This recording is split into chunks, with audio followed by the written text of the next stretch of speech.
इउएन एकाडेमिनि दालाय फरायसालिफोरनो जौगाखांहोनो थाखाय बोसोराव 1 लाख रां हरो कृष्ण गपाल बसुमतारिया। दिनै चिरां जिल्ला सापागुरियाव थानाय इउएन एकाडेमिनि गोथार बाथि गायसनथाय सान। बे गोथार गायसनथाय सानखौनो बिथा खालामनानै साननैनि हाबाफारि लाना फरायसा दिथागिरि आरो मेलेमजिबिफोरखौ लानानै मेहेरगोनाङै खुंफुङो।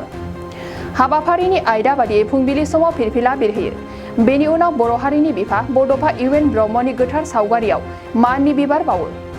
बे हाबाफारिजोंनो लोब्बा लाखिनानै गांसे इन्जुर लाइसि बिजाबबो बेखेवना होयो।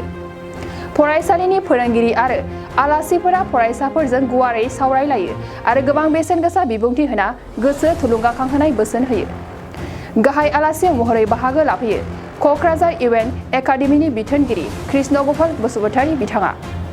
सापागुरि इउएन एकाडेमिनि बिथोनगिरि रोहोसा ब्रह्मआ हाबाफारि खुंफुंनायनि सायाव गुवारै फोरमायथियो। जोङो इउएन एकाडेमि सापागुरिया दिनै 13, 13 आरो 14 अक्ट'बराव साननैनि हाबाफारि लानानै गायसनथाय सान फालिदों। जे इउएन एकाडेमि सापागुरिखौ 2017नि 14 अक्ट'बराव गायसननाय जादोंमोन। बेयो मोनसे क'क्राझाराव थानाय इउएन एकाडेमिनिनो मोनसे दालाय आरो बियो फरायसालियाव जोङो दिनै आसा खालामनाय बादि जोङो दिनै फरायसाफोर मोननो थांगासिनो दङ। बे खुलिजेननायाव 42 साल'मोन आरो बे समाव जोङो सिन्था खालामदोंमोन जे बे जोंनि इउएन एकाडेमि सापागुरिया थांनानै थागोन ना थाया। नाथाय जोङो दिनै नुदों रायजो राजाफोरनि अनसायनाय आरो जोंनि ओनसोलनि सानसुमैफोरनि मददजों दिनै बे फरायसालियाव फरायसाफ्रा बांबोगासिनो दङ। देग्लाय 2022 आरो 23 सोलोंथाइ बोसोराव जोङो 110 फरायसा मोननो हाबाय आरो देग्लाय जोङो मेट्रिक आनजाद होगोन गिबि खेबनि थाखाय। दा क्लास 10 जोङो दिनै मोनफैनो हाबाय। थ' जोंनो दिनै गेवलां मेलावहाय मिरु इउएन एकाडेमिनि डिरेक्टर कृष्ण गपाल बसुमतारिया नुजाफैदों, जोंखौ थुलुंगा होफैदों। बेजों लोगोसे जोंनि साहित्य बान्था मोनगिरि बा जोंनि ओनसोलनिनो सासे लिरगिरि हरिनारायण खाख्लारियाबो जोंनि फरायसाफोरनि लिरनाय वाल मेगाजिनखौ इन्जुर लाइसिखौ बेखेवनानै होफैदों। बेजों लोगोसे जोंनि बारग' फोरोंगिरि आरो ओनसोलनि जे गोरों गोराफ्रा बाहागो लानानै आरो गारजेनफ्रा साफ्रोमबो गारजेनफ्रा फैनानै बाहागो लाफैदों। बेखौ नुनानै जोङो जोबोद गोजोननाय मोनदों आरो उननि समाव जों मिजिंथिदों जोंनि बे फसंथाना साबसिननिफ्राय हामसिन जालांगोन। साननैनि माबायाव मा आयदाफारि लायामोन? जोङो गिबि हाबाफारि हिसाबै जोङो फरायसाफोरनि जे मोनसे थुनलाइ बादायलायनाय, बे मोनसे सोरजिलु माने रनसाय लिरनाय बादायनाय आरो खन्थाइ लिरनाय बादायनाय आरो बिनिफ्राय जोङो डिबेट बायदिसिना लानाय जादोंमोन आरो बेजों लोगोसे मोसानाय, देमसि मोसानाय, जावजा मोसानाय आरो गोदान मेथाइ खननाय बेफोरखौ जोङो मैया लानाय जादोंमोन। ओरैनो बर' मिडियाम फरायसालि हिसाबै उननि समाव नोंथांमोना माबायदि लामाजों थांनायनि थांखि लादों?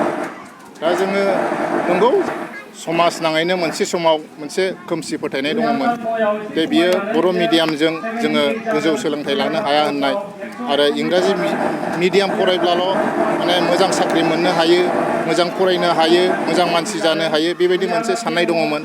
नाथाय दिनै जोंनि हारियाव जे बर' मिडियामजों फरायनानै गोबां फरायसाफ्रा मोजां रिजाल्ट खालामनो हादों। दा APSC आनजाद उथ्रिनायबो जों नुदों, इन्जिनियार फरायनो हादों, IIT फरायहैनो हादों।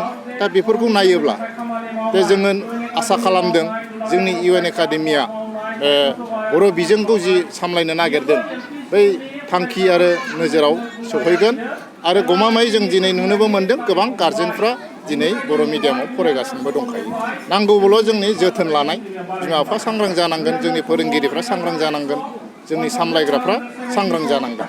अब्लानो जोंनि जे इउएन एकाडेमि बा जायखिजाया बर' मिडियामनि फरायसालिफ्रानो मोजाङै दावगानो हागोन।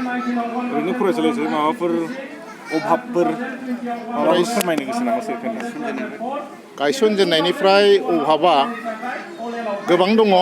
जे जोंहा माने सापागुरि हिसाबै मोजां फोरोंगिरि जोङो मोननांगौब्ला मोजां बिथोन होनांगौ जायो। दा बेखौ जों नांगौ बादि होनो हाया। बेखायनो फोरोंगिरिफ्रा फैयोब्लाबो मोनसे मोजां बेटार चान्स लानानै थांफिनो। दा बेवहाय फोरोंगिरिफ्रा एसे सोलाय सोल' जाबाय थायो।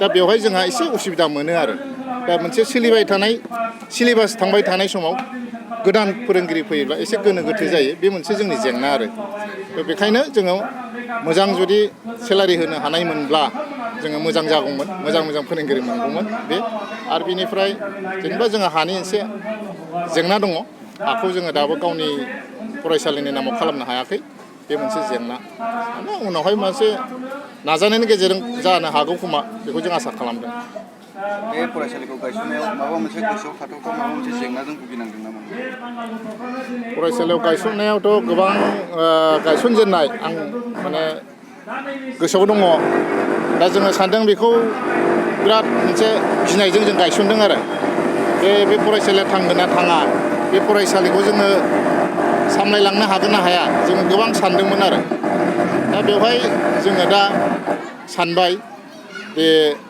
सिगांफ्राव जायफ्रा जोंनि फरायसालि गायसननायखौ मिनिदोंमोन बेयाव मा बर' मिडियामनि फरायसालि जानाय नङा बेबायदि मोनसे बुंनायाव जोङो एसे दुखु मोनदोंमोन गिनाया बांसिन जादोंमोन नाथाय जोङो एकदम गोसो होथाबनानै खामानिखौ मावजेनबाय एफा एनै रां खांनानै जोङो गावनि रांजों जोङो फरायसालिखौ एसे लुबाय बिनि गेजेरजों नार्सारिनिफ्राय क्लास 6 जोङो एडमिसन होजेनदोंमोन आरो दा बेबायदिनो खुनुरुखुमै बे जेंनानि गेजेरजोंनो जोंनि फरायसालिया दा जाफुंनायनि लामायाव आङो सापागुरि इउ एन एकाडेमि बेखौ जिहेतु खुलिनाया बारा गोबाव जायाखै आं मिथिगौ बिनि सामलायगिरिफोर आरो दा नै जे गथ'फोरनि माखासे पारफरमेन्स नुबोनानै आं बिराद गोजोननाय मोन्दों आं इउ एन एकाडेमिनि जे जौगाखांनायनि जे नेरसोनफोरखौ बा बिदि बर' मिडियाम हिसाबै थांनायनि मोनसे माबा नंला बेफोरखौ नुफैनानै आं दिनै गावनो मोनदांदों आरो नोंथांमोननिनो ब्रान्स हिसाबै माबा मोनसे दायथ'फोर लागोन जौगानायनि बे फरायसालिखौ जौगानायनि थाखाय जोंहा माखासे पलिसि दङ जेन'बा जोङो दा प्रत्येक बोसोराव माने 1 लाख खरि जों माखासे इउ एन एकाडेमिफोरनो अनसुंथाइ हरो आरो बेनि अनगायैबो जोङो माखासे पलिसि दं जेन'बा जोंनाव माखासे कन्ट्रिबिउसन होनो हानाय जेनेबा बिजाब पाब्लिकेसनफोर दं बेफोरबायदिखौ जोङो सिगां समफ्राव जोङो बिसोरनो लायाखै आरो माने ओरैनो हरदों एसे फाननानै ला जा मोनो आरो नैबे अनसुंथाइ हरनाय बेखिनि दं आरो जायफोर निट माबाफोर आरो बेखौ जोङो सेन्ट्रेल इउ एन एकाडेमि हिसाबै हरो आरोखि बर' राव बा बर' सोलोंथाइखौ फेहेरनायनि थाखाय नोंथांमोना उनावहाय माबायदि खामानि मावनो थाखाय जोंथ' अरायबो बेखौ थिग खालामनानै दंखायो आरो नैबे दा इउनिभारसिटि लेभेलसिम थांनाय माने फुल अट'नमि लानानै UGCआ दा गभर्नमेन्ट अफ इन्डिया NEP जेरैखि होदों अट'नमि दा बेफोरबायदि मोनोब्ला जों हयथ' फुल फ्लेजेड खामानि मावनो हागोन बिसिम जोंहा उद्देश्य दङ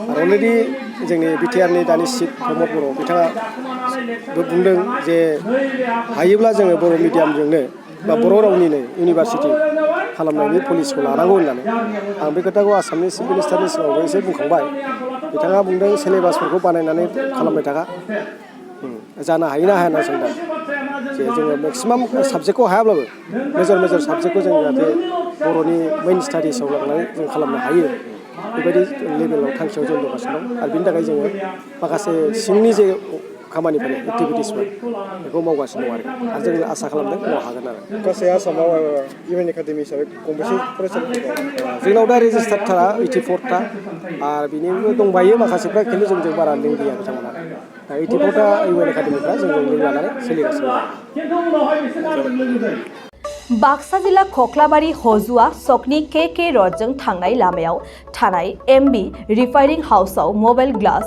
गावनायखौ गोरलैयैनो फाहामनो हानाय गोदान OCA मेसिन लानानै फैदों। नोंथांमोना खम बेसेनावनो गावनि मबाइल ग्लास बायनायखौ MB रिफाइनिं हाउसआव फाहामनो हागोन।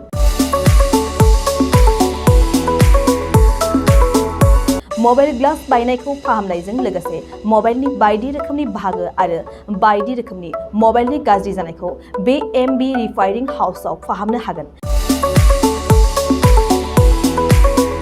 बायदि रोखोमनि mobile glass, mobile temper, mobile charge, headphone, pen drive, memory आरो mobile battery, computer, mouse, computer keyboard आरो मबाइलनि बायदि रोखोमनि बाहागोफोरखौ मोननो हागोन। MB रिफाइनिं हाउसआव फोरमायनाय बायदिब्ला दासान्दिनिफ्राय लानानै फैगौ दिवालीसिम डिसकाउन्ट होगासिनो। मख'नो गोनांदि MB रिफाइनिं हाउसआव गुबुन हादोर एबा भुटान हादरनिफ्राय माखासे सुबुंफोराबो बायदि रोखोमनि मबाइलफोरखौ फाहामथाय होफैयो। आबुं मोनथिनो थाखाय 8471972412 नङाब्ला 7002741465 जानबुं अनजिमायाव जगाजग खालामनो हागोन। सम फुंनि 8:30 रिंगानिफ्राय मोनाबिलिनि 8:30 रिंगासिम।